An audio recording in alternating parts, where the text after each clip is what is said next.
I love the first half of this film, but then it goes, for me, it goes a little bit awry. Two words, fireplace scene. It starts to get into a different area, and so I'm. What did you think of the movie? Well, I love the movie. I love the movie. It's a discussion about free love, which was very, very big when D.H. Lawrence was writing the novel, was again big in the 60s.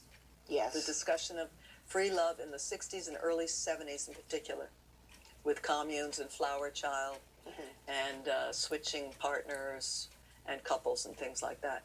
So I think this is what the film was exploring, but the minute that Gudrun Glenda tries to experiment by going with the fellow in the mountains, Yes. just spending time with him, even maybe not even consummating a relationship. Yeah, he is the gay artist. That's right. Who makes Oliver Reed very jealous. That's right. Okay.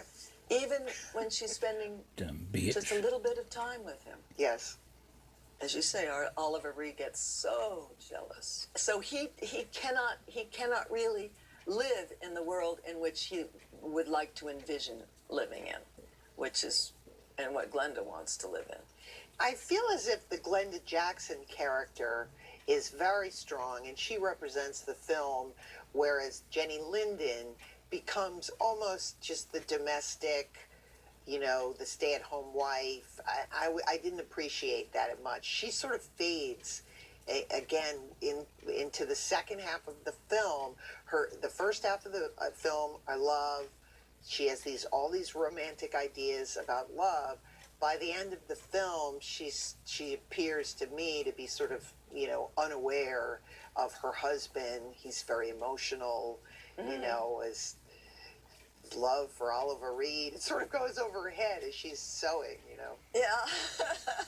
Well, you could map out the 70s in the same way. You could. In some ways, yeah. So she's just a hippie, like a love child. Yes. And then she eventually just wants to settle down. Yes. And that's what happened. That's why the whole thing kind of fell apart eventually. Communes only went on for a little while, interchanging couples. Jealousy raised its ugly head.